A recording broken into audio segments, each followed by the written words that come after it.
नमस्कार, मी संकेत आवटे. जर एखाद्या कंपनीला ग्रो करायचं असेल आणि नेक्स्ट लेवलला घेऊन जायचं असेल, एक्सपान्शन करायचं असेल, तर कर्ज घेणं खूप गरजेचं आहे. तेच कर्ज तुमच्या पथ्याशी पडू शकतं, कंपनी खूप मोठी होऊ शकते, पण तेच कर्ज तुम्हाला बुडवू शकते, अक्षरशः खड्ड्यात घालू शकते. अशीच एक कंपनी, ज्या कंपनीने एका दिवसात 20% रिटर्न दिलेत. अशी एक कंपनी जी एका वर्षात 20 पटीने वाढली. अशी एक कंपनी गेल्या 3 वर्षांमध्ये तुम्हाला मोर दॅन 2000+% रिटर्न देते. हो, त्या कंपनीचं नाव आहे अलोक इंडस्ट्रीज. या कंपनीबद्दल इन डिटेल आपण चर्चा करणार आहोत, कारण या कंपनीमध्ये रिलायन्सने 3300 कोटी रुपयांची गुंतवणूक आता सध्या केली आहे. एवढंच नाही तर या कंपनीचे कंट्रोलिंग स्टेक 40% स्टेक आहे तर रिलायन्सकडे. कंप्लीट कंपनीचं मॅनेजमेंट, त्यांचे ऑपरेशन्स आणि त्या कंपनीचं सुपरविजन सगळा कंट्रोल रिलायन्सकडे आहे. मग ही कंपनी आता एवढी का वाढतीये याबद्दल आपण आता इन डिटेल अनालिसिस करणार, पण त्यासाठी जाणून घ्यावं लागेल कंपनी नेमकं करते काय. कंपनी करते टेक्सटाईल बिझनेसमध्ये काम आणि यामध्ये वेगवेगळ्या त्यांच्या डिव्हिजन्स आहेत. डायव्हर्सिफिकेशन त्यांनी केलंय, म्हणजेच home textile, cotton yarn, apparel fabrics, त्याचबरोबर garment, technical textile, textile accessories, त्याचबरोबर पॉलिस्टर यार्न, या सगळ्या वेगवेगळ्या सेगमेंटमध्ये कंपनी काम करते. जर रिव्हेन्यू ब्रेकअप कंपनीचा बघितला तर 76% रिव्हेन्यू भारतातून जनरेट होतो, तर अदर कंट्रीजमधून 24% रिव्हेन्यू जनरेट होतो. अलोक इंडस्ट्री ही भारतातील one of the largest textile company आहे. एवढंच नाही तर जगभरात 90 देशांना ही कंपनी एक्सपोर्ट करते, ज्यामध्ये युरोप आहे, साऊथ अमेरिका, एशिया, आफ्रिका अशा वेगवेगळ्या खंडांमध्ये ही कंपनी एक्सपोर्ट करते. बरं, यामध्ये मेजर कंपनीचे जर तुम्ही ब्रँड्स बघितले किंवा कस्टमर बघितले तर तुम्हाला ते कळतील. हे ह्यूज मोठे कस्टमर आहेत, नावाजलेले कस्टमर आहेत, प्रीमियम कस्टमर आहेत, ज्यामध्ये पहिलं नाव आहे Levi's, Walmart, Tommy Hilfiger, H&M, Calvin Klein, Tesco. एवढं सगळं चांगलं चालू असताना कंपनी दिवाळखोरीला का निघाली? ऍक्च्युअली कंपनीनं इनसॉल्व्हन्सी फाईल केली, तेवढ्यातच अनेक चमत्कार झाले, ते मी पुढे डिस्कस करेन. पण 2000 ते 2006 हा 6 वर्षांचा पिरियड कंपनीसाठी गोल्डन पिरियड होता. लेफ्ट अँड राईट एक्सपान्शन कंपनीनं सुरुवात केलं होतं. ज्या ज्या गोष्टींमध्ये घुसता येईल त्या गोष्टींमध्ये कंपनी घुसत होती. एक्सपान्शन करताना कंपनीने बेड लिनन सेगमेंटमध्ये उडी मारली, त्यानंतर स्पिनिंग, वेविंग आणि प्रोसेसिंगमध्ये सुद्धा, आणि त्याचबरोबर गारमेंट सेगमेंटमध्ये कंपनी 2004 साली उतरली. यामुळे कंपनीचा टर्नओव्हर सलग 4 वर्ष 100%नी ग्रोथ होता. विचार करा ना, प्रत्येक वर्षाला कंपनी डबल होत होते. आता एवढं सगळं चांगलं चालू आहे म्हटल्यानंतर कंपनी गप्प बसेल का? नाही. आता आम्ही फॅब्रिक बनवतोय, वेगवेगळ्या सेगमेंटमध्ये उतरतोय, त्याचबरोबर आमच्याकडे आता मेजर मॅन्युफॅक्चरिंग युनिट्स पण आहेत. मग एवढं सगळं असताना आपला ब्रँड का असू नये? म्हणून कंपनीने, जसं H&M फेमस आहे ना, तर कंपनीने H&A नावाने ब्रँड सुरू केला आणि याचमुळे कंपनीची चांगली ग्रोथ होत होती. स्वतःचे स्टोअर त्यांनी ओपन केलेले होते. 2007 साली कंपनीने 1800 करोड रुपयाचा रेव्हेन्यू जनरेट केलेला होता. आता सेल वाढतोय, ब्रँड मोठा होतोय, कंपनी मोठी होतीये, रेव्हेन्यू चांगला आपल्याला दिसतोय, एक्सपान्शन स्टेबली होतोय, आपल्याला लोन मिळत आहेत, आणि हे जे काही कंपनी करत होती ना ते सगळं लोन घेऊन. हा शब्द बिलकुल विसरायचा नाही. लोन जेवढं आपल्याला पुढे घेऊन जाऊ शकतं तेवढ्याच गतीनं मागे सुद्धा घेऊन येऊ शकतं. पण आता अच्छे दिन होते कंपनीचे, म्हणून कंपनी नेक्स्ट लेवलला एक्सपांड करण्यावर विचार करत होती. जर कंपनीचे क्लायंट्स तुम्ही बघितले तर हे सगळे प्रीमियम क्लायंट आहेत, आणि त्यावेळी भारतामध्ये प्रीमियम क्लोदिंग यूज करण्याचा ट्रेंड एवढा नव्हता. बिकॉज भारतामध्ये मॅक्सिमम लोकांची विचारसरणी असते की अरे नाही यार, या ब्रँडच्या नावाखाली मी एवढे मोठे स्पेंडिंग नाही करणार. मी अंडरवेअर बनियान विकत घ्यायला 10,000 आणि 20,000 बिलकुल स्पेंड करणार नाही, तो सेन्स बनत नाही. मग हा जो क्राऊड भारतामध्ये कमी होता, तो क्राऊड आपल्याला अक्वायर करायचा असेल मोठ्या प्रमाणात तर तुम्हाला जावं लागेल आउट ऑफ कंट्री. मग देशाबाहेर जायचं असेल तर कंपनीनं आउट ऑफ कंट्री एक्सपान्शन करण्याचा विचार करायला पाहिजे. म्हणून कंपनीने चेक रिपब्लिकमध्ये मिलेटा नावाच्या कंपनीला अक्वायर केलं आणि इथून त्यांची जर्नी सुरू झाली मोठ्या प्रमाणात आउट ऑफ कंट्री एक्सपांड करण्याची. 2008 साली UK बेस्ड कंपनी स्टोअर 21 ला सुद्धा याने अक्वायर केलं. 1 by 1 ॲक्विजिशन सुरू झाले, मोठ्या प्रमाणात स्टोअर ओपन करायला सुरुवात झाली. 500 स्टोअर जगभरात त्यांनी रिटेल स्टोअर ओपन केले होते. 500 स्टोअर जोक नाही. 500 स्टोअर जेव्हा यांचे ओपन झाले ना, तेव्हा यांना कळून चुकलं की आपलं कर्ज वाढतंय. देशातला सगळ्यात मोठा एक्सपोर्टर बनण्याचा मान यांना मिळाला होता, आणि यातच कंपनीचं कर्ज 24,000 कोटीला जाऊन पोहोचलं होतं. कर्ज मात्र जास्त होतं, पण त्या मानाने यांचा रिव्हेन्यू कमी होता. रिव्हेन्यू कमी, कर्ज जास्त, कर्जाचा EMI जास्त, कर्जावर जे व्याज लागतं ते जास्त वाढत होतं. पण त्या मानाने यांचा रेव्हेन्यू कमी असल्यामुळे कंपनीला स्ट्रगल करायला सुरुवात झालेली होती. 2008 मध्ये जबरदस्त स्टॉक परफॉर्म करत होता, ऑल टाइम हायला पोहोचला होता. पण हळूहळू पुढे जसं जाल तसं तसं क्रायसिस सुरू झाले. 2008 साली लेमन ब्रदर्सची मंदी आली आणि अचानक मार्केट कोसळायला लागले. भारतातच नाही तर मेजर फटका जगभरात बसलेला होता. अमेरिकेमध्ये, युरोपमध्ये लेमन ब्रदर्सनी धुमाकूळ माजवलेला होता, कारण लेमन ब्रदर्स हे अमेरिकनच होते आणि मेजर क्रायसिस तिकडे होता.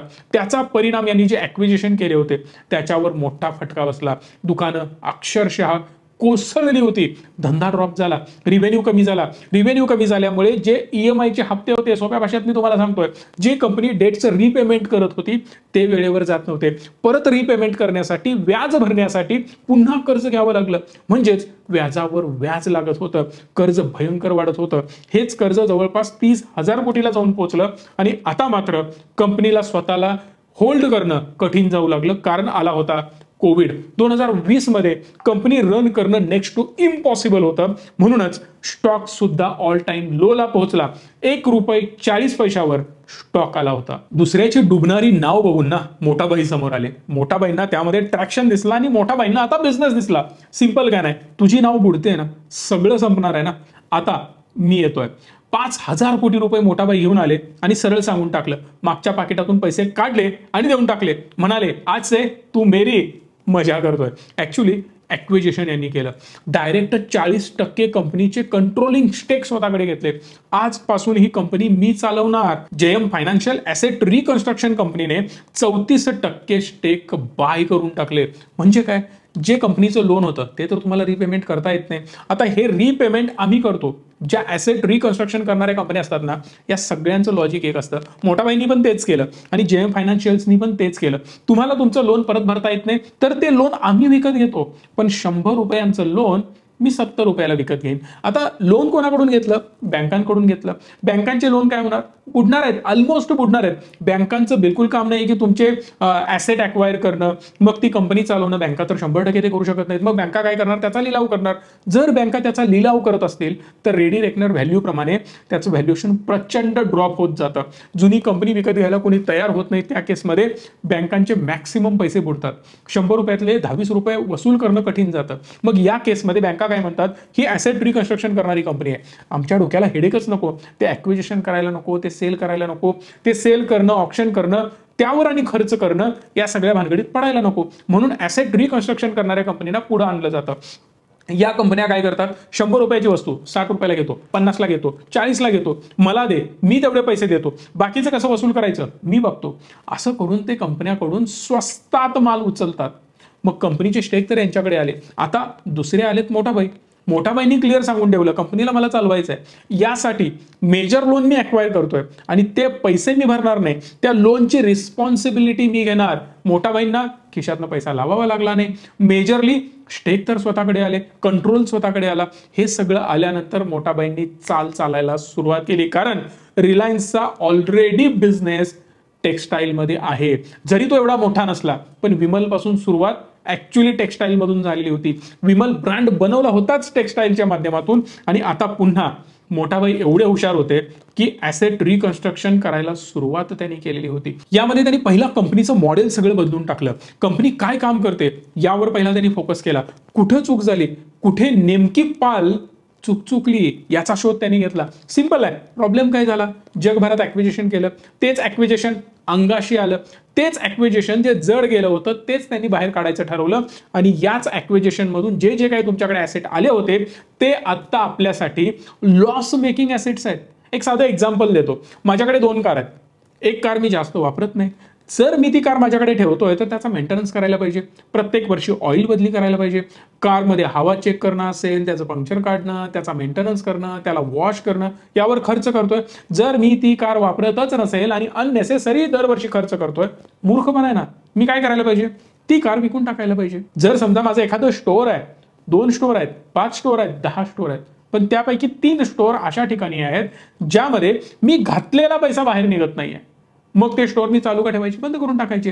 सेम गोष्ट मोठाबाईंनी डिसिजन घेतला की चला जे आहे ना विकून टाका, चालत नाहीये ना, लॉस मेकिंग आहे ना, खिशातून पैसे घालायला लागतात ना, विकून टाका.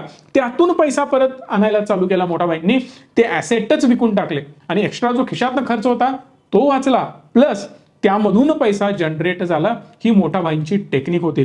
अजून एक महत्वाचा प्लॅन त्यांनी आखला. आलोक इंडस्ट्रीजच्या पॉलिस्टर यार्न मॅन्युफॅक्चरिंगसाठी ATP नावाचं एक मटेरियल लागतं, म्हणजेच हे एक ऍसिड आहे ते लागतं आणि याचं मॅन्युफॅक्चरिंग कोण करतं तर रिलायन्स याचं प्रोडक्शन करतं. म्हणजेच काय, मेन कस्टमर रिलायन्सचा हा बनला आलोक इंडस्ट्रीज. म्हणजेच माझाच माल आलोक इंडस्ट्रीला जातोय, म्हणजे माझा परत सेल वाटला कुणाचा, रिलायन्सचा. दुसरी गोष्ट, कंपनीचा कंट्रोल कोणाकडे, माझ्याकडे. या सगळ्यामुळेच मोठा भाईंना तिन्ही बाजूंनी फायदा होऊ लागला. मोठा भाईंनी सिंपल स्ट्रॅटेजी आखली. 2020 मध्ये जे 15,000 कोटीचे ऍसेट होते ना, ते सरळ घेऊन आले 5,300 कोटीवर. तुम्ही म्हणाला ऍसेट तर वाढतात, त्यांनी कमी केले. जसं मी मगाशी तुम्हाला बोललो की यांनी डायरेक्ट ऍसेट सेल करायला सुरुवात केली. 30,000 कोटी रुपयांचं कर्ज 23,000 कोटीवर ते घेऊन आले. 7,000 कोटींचं कर्ज त्यांनी डायरेक्ट 2023 मध्ये कमी करून टाकलेलं आहे, थोडं थोडं करत. आणि आता सुद्धा परत 3300 कोटी रुपयांची गुंतवणूक केली. त्या गुंतवणुकीच्या बदल्यात अजून शेअर स्वतःकडे घेतले, अजून चांगला कंट्रोल स्वतःकडे आला. त्याने डेटचं रिपेमेंट केलं. जी इमर्जन्सी आहे ना ते त्यांनी कमी करण्याचा प्रयत्न केला. ऑपरेटिंग प्रॉफिट मार्जिन कंपनीचे वाढवायला सुरुवात केली.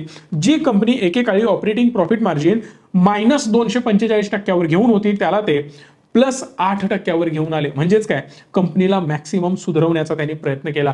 जो सेल कंपनीचा त्यांच्या स्टोअर मधून व्हायचा बंद केला, अननेसेसरी खर्च बंद करून टाकले. सगळे सेल्स ऑनलाईन घेऊन आले. अजिओ असेल किंवा अमेझॉन असेल, आपल्याच प्लॅटफॉर्मवर त्यांनी हा सेल करायला सुरुवात केली. अजिओ स्वतःचा प्लॅटफॉर्म आहे, स्वतःहून त्यांच्या ब्रँडना लिस्ट करून टाकलं आपल्याच प्लॅटफॉर्मवर. अजून कमिशन मिळायला लागलं आणि ओव्हरऑल स्वतःच्या पण कंपनीचा फायदा आणि आलोक इंडस्ट्रीचा सुद्धा फायदा होऊ लागला. ओव्हरऑल काय, मोठा भाई एकदम हुशार. रिलायन्स रिटेलच्या माध्यमातून परचेस करतात, तिथून कमिशन कमवतात, सेल करतात, तिथून कमिशन कमवतात आणि आलोक इंडस्ट्री सुद्धा स्वतःचीच झाली. एक सोपं उदाहरण देतो. आज कंपनीचं मार्केट कॅप 13,000 कोटी प्लस आहे आणि मोठा भाईंनी यामध्ये ऑलमोस्ट 75% स्टेक अक्वायर केले दोघांनी मिळून, जेएमने आणि मोठा भाईंनी. हे 75% स्टेक आत्ता जरी त्यांनी विकले तरी त्यांचे पैसे डबल पेक्षा जास्त मिळू शकतात, ज्या प्राइसला आता हा स्टॉक ट्रेड करतोय. आणि इथून सुद्धा अग्रेसिव्हली स्टॉक आता सध्या आपल्याला ग्रो होताना दिसतोय. पण यामध्ये डीमेरिट्स जर बघितले तर ओव्हरऑल सेल्स ग्रोथ कंपनीची चांगली दिसत नाही. गेल्या 3 वर्षाची सेल्स ग्रोथ बेस्ट आहे, पण ओव्हरऑल 10 वर्षाची सेल्स ग्रोथ इम्प्रेसिव्ह नाही. कंपनी लॉस मेकिंग आहे. क्वार्टर ऑन क्वार्टर सुद्धा आपल्याला जेवढी ग्रोथ दिसायला पाहिजे तेवढी ग्रोथ अजूनही दिसत नाही. मग या सगळ्यांचा सारासार विचार करता स्टॉकमध्ये पुढे काय करायचं आहे हा विचार तुम्ही एकदम लक्षपूर्वक करणं गरजेचं आहे. आणि सगळ्यात महत्त्वाचं यामध्ये असतो स्टॉप लॉस. जर काही मागे पुढे झालं तर योग्य वेळी बाहेर पडणं पण स्टॉकमधून गरजेचं आहे. पण लॉंग टर्म व्ह्यूनी जर विचार केला तर 5 step investing is the best strategy for this stock. पण जर तुम्हाला चांगले स्टॉक निवडायचे असतील, बेस्ट पोर्टफोलिओ बनवायचा असेल, तुम्हाला पोर्टफोलिओ बिल्ड करण्यासाठी आमची मदत हवी असेल तर डिस्क्रिप्शनमध्ये नंबर आहे, त्यावर कॉल करू शकता. आणि या व्हिडिओला महत्त्वाचं मॅक्सिमम लाईक करून मॅक्सिमम लोकांपर्यंत पोहोचवा, कारण सगळ्यांच्या कन्सेप्ट या क्लिअर व्हायला पाहिजे. धन्यवाद. Stay tune and stay positive.